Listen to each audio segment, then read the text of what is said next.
नमस्कार दोस्तों, स्वागत है आपका आपके अपने यूट्यूब चैनल मन अप स्टोरीज में। दोस्तों, ये कहानी चल रही है कठिन सफ़र और इसके 4 पार्ट अपलोड हो चुके हैं। ये 5वां पार्ट है।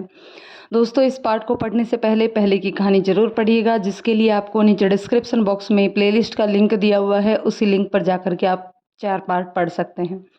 तो चलिए अब इस 5वें पार्ट से हम स्टार्ट करते हैं। ईशान के घर आशा के यहाँ से हल्दी आई थी और आशा के घर ईशान के यहाँ से बारी बारी से हल्दी और मेहंदी का फंक्शन हुआ और खुशी खुशी निपट भी गया। सरोज जी भी अपने इकलौते बेटे की शादी को लेकर एक्साइटेड थी और इन 3 महीनों में उन्होंने खुद को तैयार कर लिया था, क्योंकि वो आशा से काफ़ी बार मिली भी थी और फ़ोन पर भी बहुत बार बातें हुई थी। तो आशा उन्हें उनके मन मुताबिक ही लगी थी। आशा और ईशान काफ़ी खुश थे और उनके माता पिता भी बहुत खुश थे। अनुज और उनके मंगेतर को तो खुश होना ही था, क्योंकि उनकी ये लव मैरिज थी। हालांकि किसी को भी पता नहीं था, लेकिन वो दोनों पहले से ही एक दूसरे को चाहते थे और बातें भी करते थे। अनुज ने अपने एक दोस्त के पापा की सहायता से उन दोनों की लव मैरिज को अरेंज में बदलवा दिया था, क्योंकि अनुज के परिवार वाले शायद ही लव मैरिज के लिए मानते। खैर, कल उन चारों की शादी थी। यही सोचकर वो लोग काफ़ी खुश थे। सारी तैयारियां हो चुकी थी और दिन भर की व्यस्तता के कारण सब थक चुके थे, इसलिए जल्द ही सो गए, क्योंकि अगले दिन शादी थी। तो मतलब बहुत सारी भाग दौड़। शादी वाले दिन आशा सुबह सबसे पहले उठ गई थी। पूरे घर में सन्नाटा था। उसने सोचा दोबारा सो जाती हूँ, परंतु बहुत कोशिश के बाद भी उसे नींद नहीं आई, इसलिए उठकर बैठ गई। उसे एक अजीब सी घबराहट हो रही थी, तो वो पानी पीने कमरे से बाहर निकली। उसने फ्रिज से पानी निकाल कर पिया और जैसे ही बोतल को वापस रखने लगी तो बोतल हाथ से छूटकर नीचे गिर गई। आशा ने तुरंत बोतल को उठा लिया और वापस फ्रिज में रखकर सोफे पर बैठी। उसकी घबराहट कम ही नहीं हो रही थी। उसने सोचा शायद शादी को लेकर नर्वस हूँ, लेकिन वो तो इतने दिनों से अपनी शादी के लिए खुश थी और कंफर्टेबल भी, तो अचानक से नर्वसनेस वाली फीलिंग क्यों आ रही है। वो काफ़ी देर तक वहाँ बैठकर सोचती रही। शादी वाला घर था तो घर के हर कोने में मेहमान सोए हुए थे, क्योंकि घर छोटा था और मेहमान ज़्यादा थे। वो वापस अपने कमरे में नहीं गई और अपना सिर झटक कर वहीं सोफे पर सो गई, क्योंकि कमरे में उसकी सहेलियाँ और बहनें सोई हुई थी, जो रिश्तेदारों के यहाँ से आई हुई थी। सुबह हुई तो आशा की माँ सबसे पहले उठी और वो हॉल में आई तो आशा को वहाँ सोया देखकर उन्होंने उसे उठा दिया। आशा ने बेमुश्किल आंखें खोलते हुए कहा, क्या हुआ माँ? यहाँ क्यों सोई है? उसकी माँ ने सवाल किया। आशा उठकर बैठते हुए बोली, कमरे में नींद नहीं आ रही थी, इसलिए। ठीक है, सभी के उठने का टाइम हो गया है, इसलिए अब जाकर अपने कमरे में सो, उसकी माँ ने कहा और वहाँ से चली गई। आशा भी उठकर अपने कमरे में चली गई। शाम को आशा दुल्हन के जोड़े में तैयार हो गई।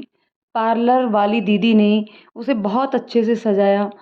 मेकअप से लेकर हेयर स्टाइल तक एकदम परफेक्ट लग रहा था उसके गोल मटोल से चेहरे पर। ईशान भी दूल्हे के रूप में तैयार हो चुका था।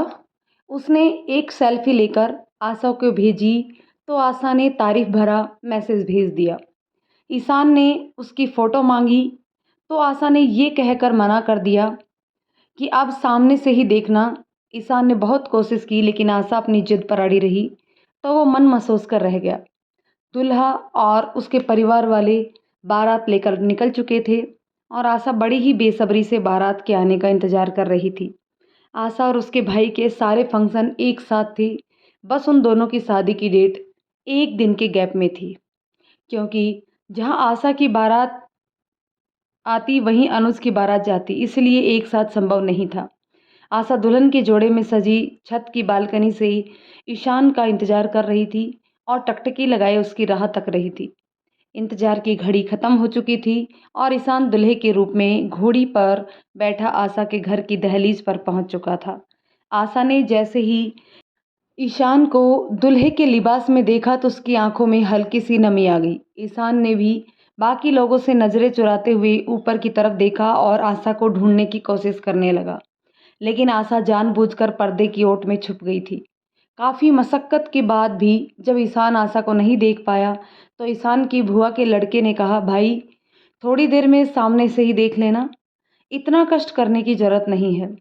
उसकी बात सुनकर ईशान छेप गया। ईशान घोड़ी से उतरा और थोड़ी बहुत रस्मों के बाद वो शादी के मंडप तक पहुंच गया। कुछ देर बाद दुल्हन को बुलाया गया। आशा को उसकी सहेलियां और उसकी बहनें पकड़ कर ला रही थी। कोई उसका भारी सा लहंगा पकड़े थी तो कोई उसका दुपट्टा संभाले हुए थी। आशा को भी मंडप तक लाया गया और ईशान ने आखिरकार आशा को दुल्हन के जोड़े में देख ही लिया।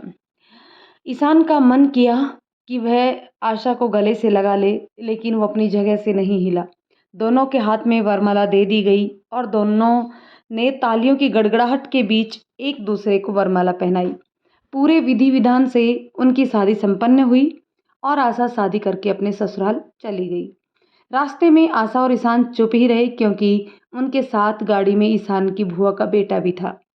आशा अपने ससुराल पहुंची तो सरोज जी आरती का थाल लिए उनका इंतजार कर रही थी। उन्होंने अपने बेटे की आरती उतारी और आशा को निर्देश दिया कि वो धान से भरे कलश को दाएं पैर से ठोकर मारकर घर में प्रवेश करे। आशा ने ऐसा ही किया और सामने रखी परात में पैर रखकर अपने पैरों के निशान छोड़ते हुए वो आगे बढ़ी। थोड़ी बहुत रस्मों के बाद वो दोनों आज़ाद हुए, अपने कमरे में पहुंच गए। दिन भर के थके होने के कारण उन दोनों को ही तुरंत ही नींद आ गई। शुरुआत के कुछ दिन तो रस्मों रिवाज में ही निकल गए। आशा सबका दिल जीतने की पूरी कोशिश कर रही थी। हालांकि वो पहले से ही ईशान और उसके पापा को खूब पसंद थी, लेकिन फिर भी आशा दिन भर सबकी आवभगत में लगी रहती थी। अब तो उसे पढ़ाई लिखाई का भी कोई काम नहीं था, क्योंकि वो जानती थी कि उसकी सास को उसका पढ़ना बिल्कुल पसंद नहीं है। इसलिए वो उन्हें दुखी नहीं करना चाहती थी। आशा कुकिंग में बहुत अच्छी थी और उसे तरह तरह की डिश बनानी आती थी, जिस वजह से घर में हर रोज़ कुछ ना कुछ नया ही बनता था और सबको पसंद भी आता था। एक दिन ईशान जल्दी घर आ गया और वो काफ़ी परेशान लग रहा था। आशा ने सबके सामने कुछ नहीं पूछा, लेकिन जब वो कमरे में गया तो आशा उसके सामने आ गई और उसके गले में बाहें डालकर बोली, क्या हुआ?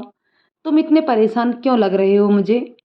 ईशान बात को टालने के इरादे से कहा, कुछ नहीं, बस आज थोड़ा ज़्यादा काम था इसलिए थक गया हूँ। आशा उससे दूर होकर अपने हाथों को सीने पर बांधते हुए बोली, अच्छा, लेकिन तुमने मुझसे शादी से पहले वादा किया था कि तुम मुझे कभी झूठ नहीं बोलोगे। यहाँ तक मेरी समझ में आ रहा है तुम झूठ बोल रहे हो। ईशान ने कुछ नहीं कहा और जाकर बेड पर बैठ गया। आशा भी उसके बगल में बैठ गई और उसके कंधे पर हाथ रखकर बोली, ईशान, मुझसे अगर तुम अपनी परेशानी साझा करोगे तो ज़रूर तुम्हारा मन हल्का हो जाएगा। ईशान ने बहुत हिम्मत करके कह दिया, मेरा प्रमोशन नहीं हुआ। इतना सुनना था कि आशा को एकदम से झटका लगा, क्योंकि वो जानती थी ईशान ने कितनी मेहनत की थी प्रमोशन पाने के लिए। रात रात भर जाग कर काम करता था और वो अपने काम के प्रति बहुत ही ज़्यादा सीरियस था। आशा कुछ न बोल पाई और वहाँ से उठकर चली गई। आशा को वहाँ से जाता देख ईशान और दुखी हो गया। उसे लगा था आशा उसे सपोर्ट करेगी और मेंटली सहारा देगी, लेकिन ऐसा कुछ नहीं हुआ। ईशान बेड पर लेट गया और उसने अपनी बाजू को मोड़कर आंखों पर रख लिया। वो लेटे लेटे बस यही सोच रहा था, आखिर उसके काम में कहाँ कमी रह गई जो उसे प्रमोशन ना मिलकर उसके कलीग को मिल गया था। आशा किचन में गई और उसने चाय चढ़ा दी। आशा ने एक कटोरी में बालों में लगाने वाला तेल निकाला और उसे भी हल्का सा गर्म कर लिया। जैसे ही चाय बनी तो आशा चाय और तेल लेकर ईशान के पास आई।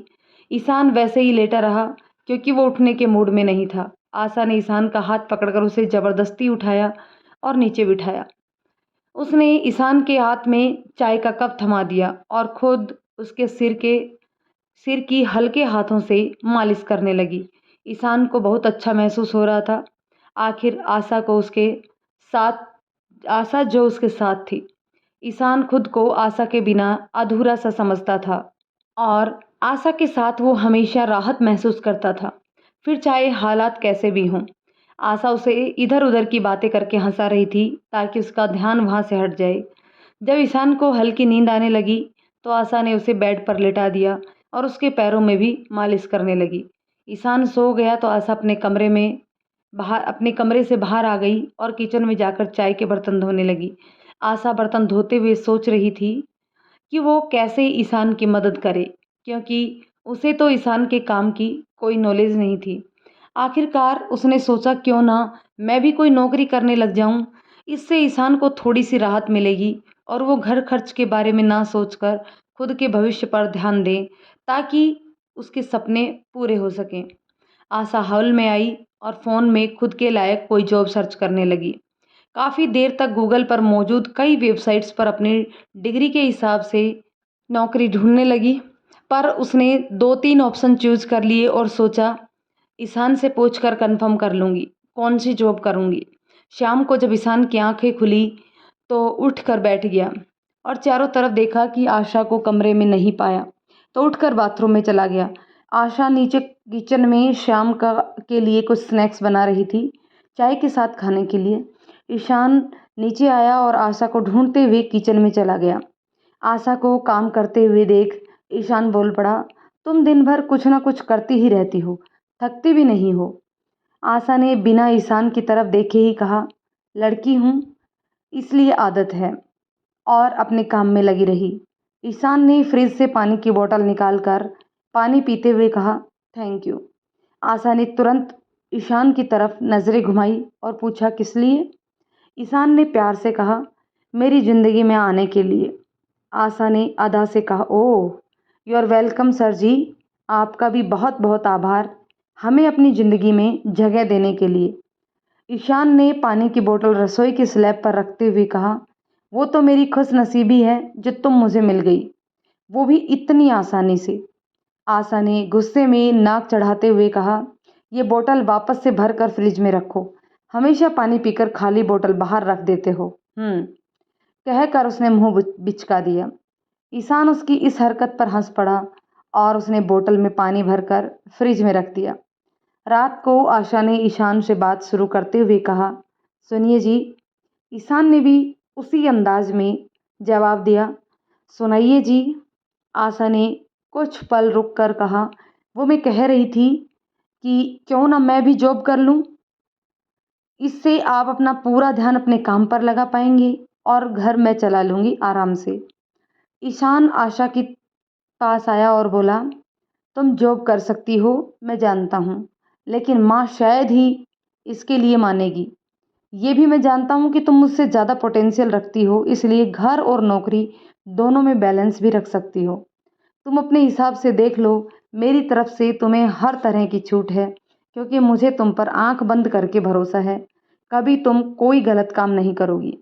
आशा ने मुस्कुराकर ईशान की तरफ देखा तो ईशान ने उसके बालों में हाथ घुमाते हुए कहा, तुम्हारे लिए मेरे पास कोई शब्द नहीं है, मैं भगवान को हर पल धन्यवाद करता हूँ।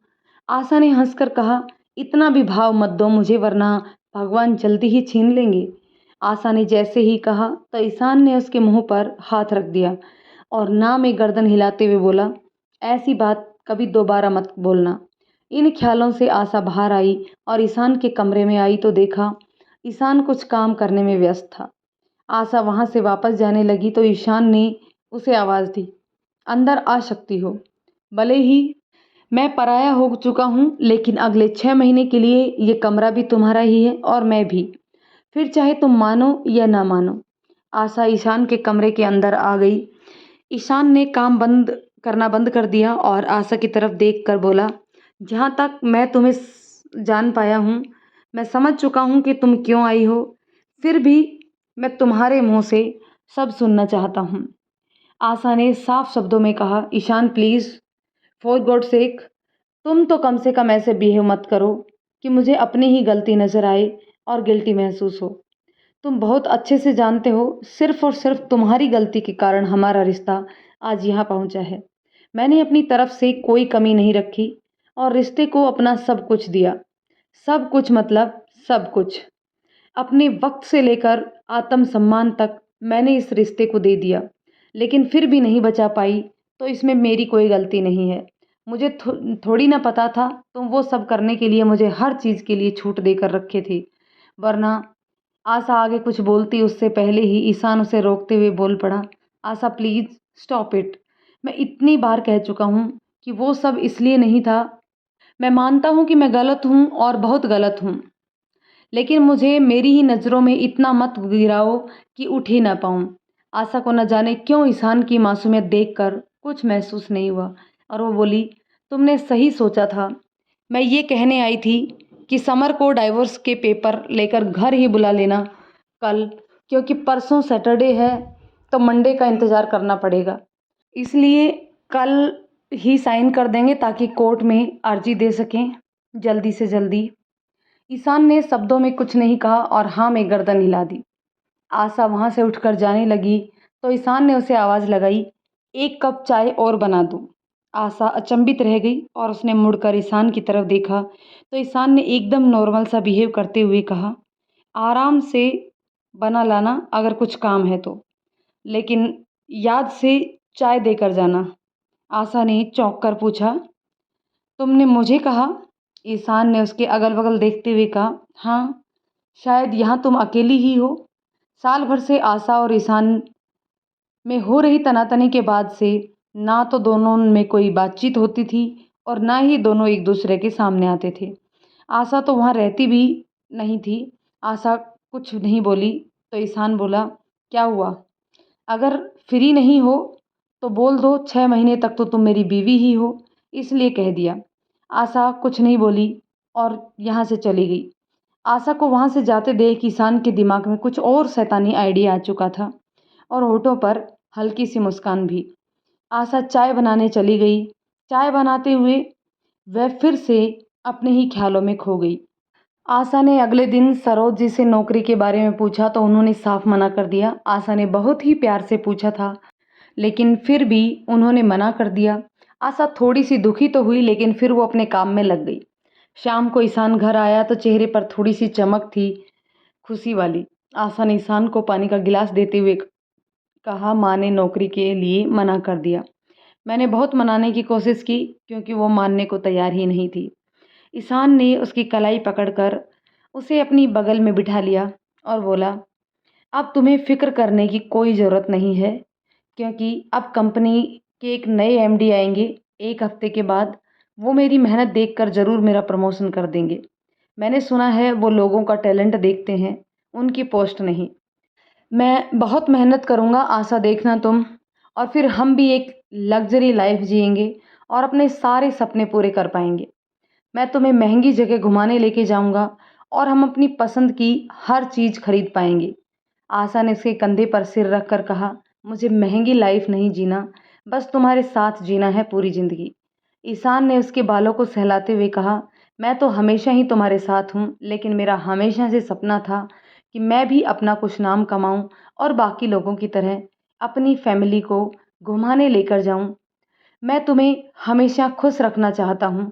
आशा ने उससे लिपटते हुए कहा, मैं भी तो हमेशा खुश ही हूँ तुम्हारे साथ। तो दोस्तों, इस कहानी के इस 5वें पार्ट को अब यहीं पे हम रोकते हैं। मिलते हैं नेक्स्ट पार्ट में। तब तक के लिए प्लीज़ आपसे रिक्वेस्ट है कि कमेंट करके ज़रूर बताइएगा कि कहानी आपको कैसी लगी। यदि कहानी पसंद आई हो तो उसे लाइक करें, शेयर करें, और यदि चैनल पर नए हैं तो चैनल को सब्सक्राइब कर लें। धन्यवाद दोस्तों।